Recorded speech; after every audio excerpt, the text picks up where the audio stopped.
மாங்காயை வச்சு இப்படி கூட செய்ய முடியுமான்னு யோசிப்பீங்க. அந்த அளவுக்கு ரொம்பவே புதுமையான முறையில் அருமையான ரெசிபிங்க.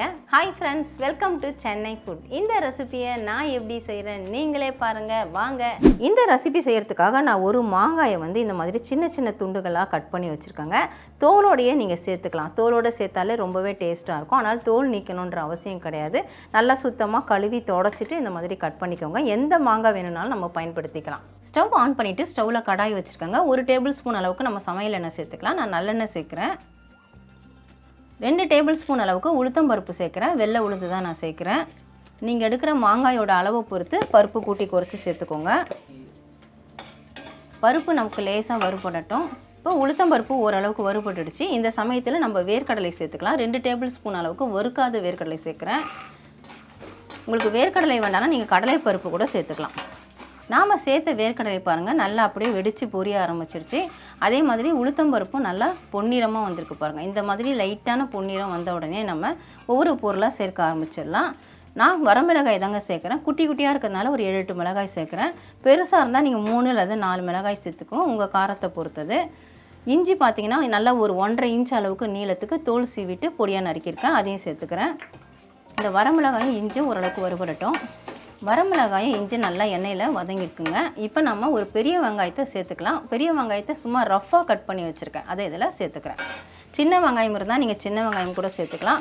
ஒரு 10 அல்லது 15 வெங்காயம் சேர்த்துக்கோங்க. ஒரு கைப்பிடி அளவுக்கு கருவேப்பிலை நல்லா சுத்தமாக அலசிட்டு சேர்த்துக்கோங்க.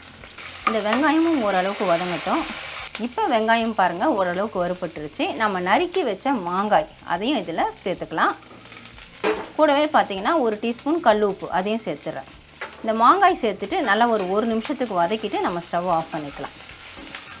மாங்காய் சேர்த்துட்டு நல்லா ஒரு 1 நிமிஷம் போல் வதக்கிட்டோங்க. இப்போ நல்லா சூடு ஆற விட்டுறணும். வதக்கி வச்ச பொருட்கள் எல்லாமே நல்லா சூடு ஆறிடுச்சுங்க. ஒரு மிக்ஸி ஜார் எடுத்துக்கோங்க, அதில் மாற்றி விட்டுடலாம். ஃபஸ்ட்டு தண்ணி சேர்க்காமல் அரைச்சிட்டு அப்புறமா தேவையான அளவு தண்ணி சேர்த்து அரைச்சிக்கோங்க. இந்த மாதிரி கொஞ்சம் கொரகொரப்பாகவே அரைச்சிக்கோங்க. அப்போ தான் டேஸ்ட்டு சூப்பராக இருக்கும். அந்த மாங்காயை அங்கங்கே கொஞ்சம் அரைப்படாமல் இருந்ததுன்னா சாப்பிடும்போது அவ்வளவு டேஸ்ட்டாக இருக்கும். இதை நம்ம வேறு ஒரு பவுலுக்கு மாற்றிக்கலாம். நான் பவுலுக்கு மாற்றிட்டேங்க. நல்லா இந்த அளவுக்கு திக்காக இருக்கிற மாதிரி தான் அரைச்சிக்கணும். அப்போ தான் டேஸ்ட்டு சூப்பராக இருக்கும். எனக்கு உப்பு காரம் எல்லாமே கரெக்டாக இருக்குது.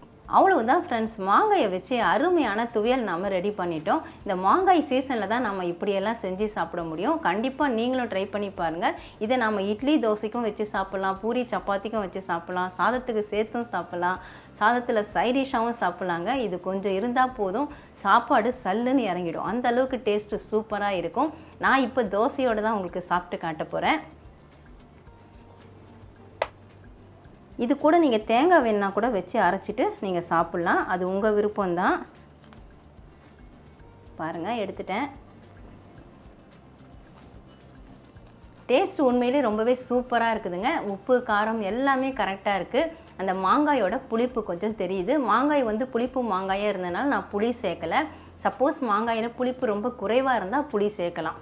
நான் புளி சேர்க்காம தான் அரைச்சேன். உப்பு காரம் புளிப்பு எல்லாமே சேர்ந்து ஓவராலாக சொல்லணும்னா அல்டிமேட்டாக இருக்குதுங்க. டேஸ்ட் அவ்வளோ அருமையாக அட்டகாசமாக இருக்குது. கண்டிப்பாக நீங்களும் ட்ரை பண்ணி பாருங்கள் ஃப்ரெண்ட்ஸ். ட்ரை பண்ணி பார்த்துட்டு எப்படி இருந்து எனக்கு கமெண்ட் பண்ணுங்கள். மறக்காமல் நம்ம சேனலை சப்ஸ்கிரைப் பண்ணிக்கோங்க, லைக் அண்ட் ஷேர் பண்ணுங்கள். இதோட இந்த வீடியோவை நான் முடிச்சுக்கிறேன்.